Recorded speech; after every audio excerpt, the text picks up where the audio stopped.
제19편 부도지 19회 인류의 이동.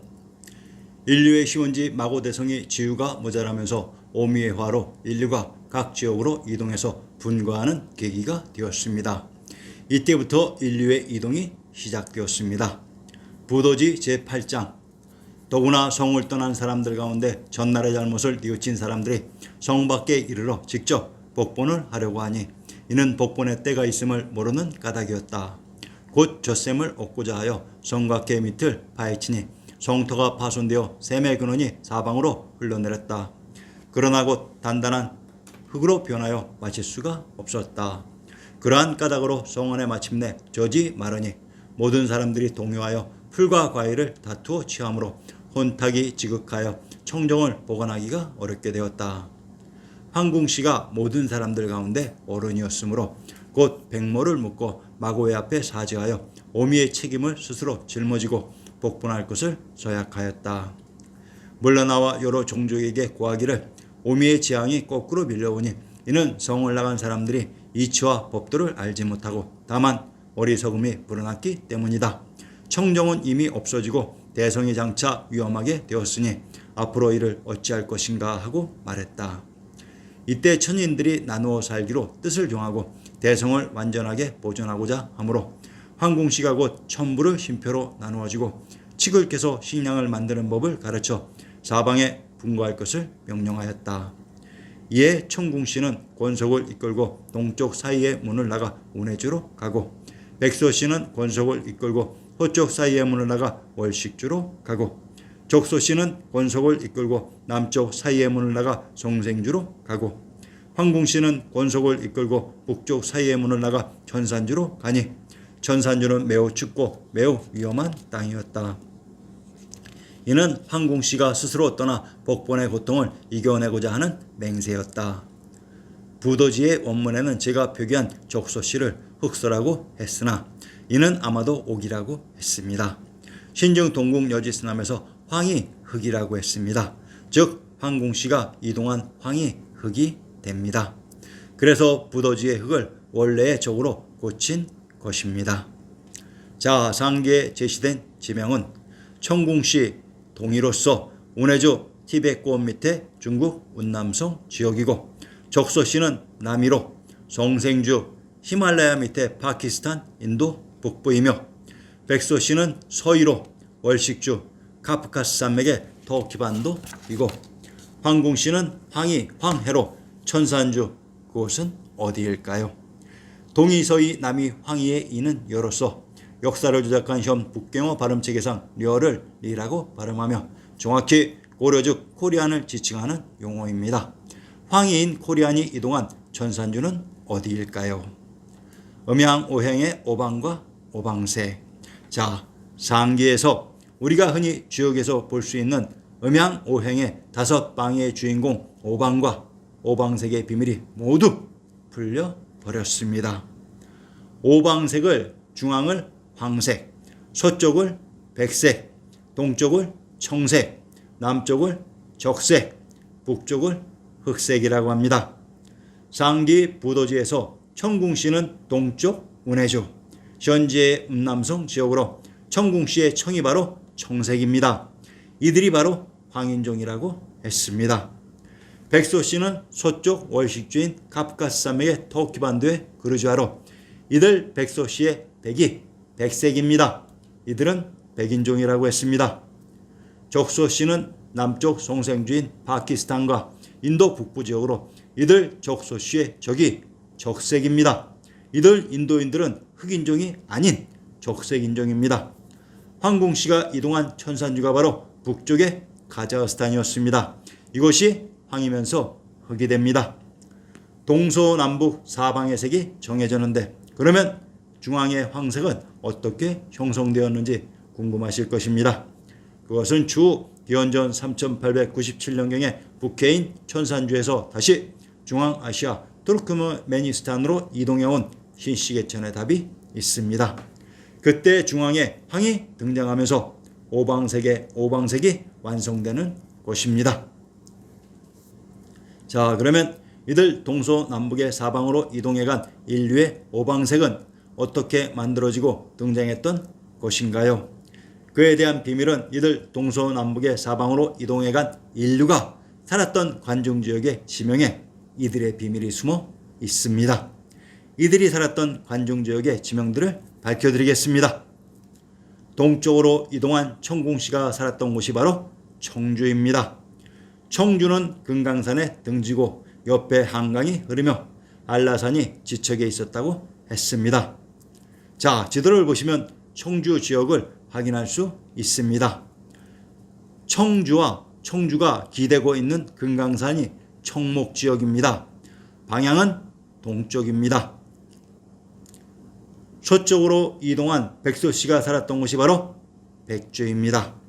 관중지역의 흰색 지역이 바로 백주로 이것이 귀주이기도 합니다. 이곳이 물의 근원인 수원이기도 했습니다. 그래서 수원 백시인 것입니다. 실제로도 백주 지역의 땅이 흰색입니다. 참으로 기가 막히죠. 남쪽으로 이동한 적소씨가 살았던 곳이 바로 적양 단양입니다.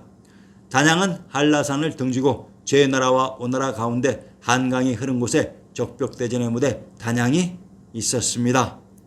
한강 우측의 단양의 적벽대전의 무대 단양 형주이며 제나라인 제주로 이곳 제주와 한라산이 적화의 땅으로 방향은 남쪽입니다. 북쪽으로 이동한 황공씨가 살았던 곳이 바로 황주입니다. 관중의 백주 옆에 짙은 지역이 황주이며 흑주였습니다.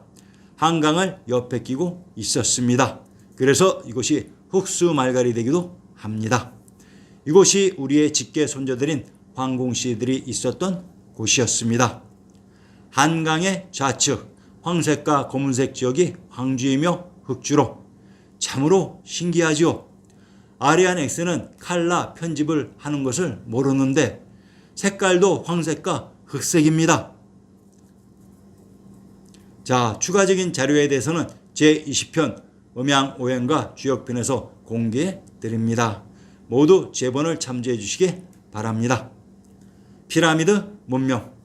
기원전 만년경 인류의 이동 시 등장하는 인류의 시온 문화가 피라미드 문명으로 전 세계에 산재되어 있는 피라미드가 이때 이동한 사람들에 의해 건축된 것입니다.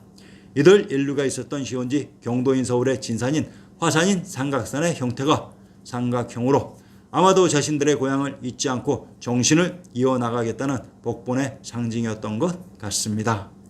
삼각산의 지명을 분석해보면 현재 서울의 삼각산을 북한산의 백운대, 인수봉, 만경대라고 하는데 삼각산이란 삼각형의 형태를 가진 하나의 산이지 현재 백운대, 인수봉, 만경대를 삼각산이라고 표현하는 것은 실로 어이가 없는 것으로 삼산 즉 봉우리가 세 개인 삼봉이 정확한 표현입니다. 왜 국민들은 이러한 상식을 밝히지 못하는 것일까요? 피라미드의 피라는 펴라, 해탈의 정신을 펴라, 평양을 피양이라고 발음합니다. 평양은 평평하게 펴는 양지라는 뜻이고 미는 우리말 고어의 매 산이며 드는 우리말 고어의 터 땅으로 피라미드란 해탈의 정신을 펴는 복본의 상징인 산터입니다. 피라미드가 순수한 우리말이었습니다. 오미의 화를 통해 이동하는 들에게 황공씨가 고별하며 말하기를 수중하기를 열심히 하여 미혹함을 깨끗이 씻어 남김이 없으면 자연히 복본할 것이니 노력하고 노력하시라. 오미의 화를 기원전 만년경으로 추론하고 있는 바 이들이 이동해서 수중의 상징으로 이룩한 문명이 피라미드 문명이라고 조심스럽게 지적합니다. 역사 속에 나오는 시온 문명입니다. 이들은 동서남북으로 이동하여 저 먼 아메리카까지 개척의 손길을 뻗치고 있습니다. 즉 피라미드란 왕의 무덤이 아니라 수중의 상징으로 아리안의 정신을 펴는 메토라는 의미입니다. 성경과 서로마에 조작된 역사에서는 이집트 피라미드의 주인공들과 대화를 하고 있습니다. 피라미드의 주인공들과 대화를 나누는 것이 과연 시기상으로 가능할까요? 전 세계에 숨겨진 피라미드 문명의 건축 연대는 오미의 화의 시점을 기원으로 삼고 있는데 유독 이집트의 피라미드는 기원전 3000년 이후에 등장하는 것으로 조작되고 있습니다. 왜 그랬을까요? 무슨 역사 조작을 위해서? 이들 피라미드 문명이 존재하는 지역이 후일의 아리안 역사의 중심 지역으로 등장합니다. 이들이 오미에화 이후 아리안 이동의 주인공들이었습니다. 피라미드 문명, 보스니아 피라미드 12,000년 전 유적. 이집트 피라미드보다 무려 9,000여 년이나 앞서고 높이는 3분의 1도 넘고 부피는 3배가 더 크답니다. 터키 퀘베클리 테페 유적 12,000년 전 유적. 원형재단 유적이 발견되어 보건공사 중입니다. 인도 캔베이만 해저 도시 유적 7,500년 전 유적. 티베트권 수미산 인근 인공 피라미드 유적 10,000년 전 유적. 인공 피라미드 100여 기가 발견된 지역입니다. 소안 피라미드 10,000년 전 유적. 1945년 미국 수송기 조종사가 항공 촬영을 통하여 밝혀진 피라미드 유적입니다. 당초 100여 기라 알려졌으나 최근 피라미드 학계에서 300여 개가 더 존재한다고 발표되었습니다. 일본 오키나와 해저 유물 10,000년 전 유적.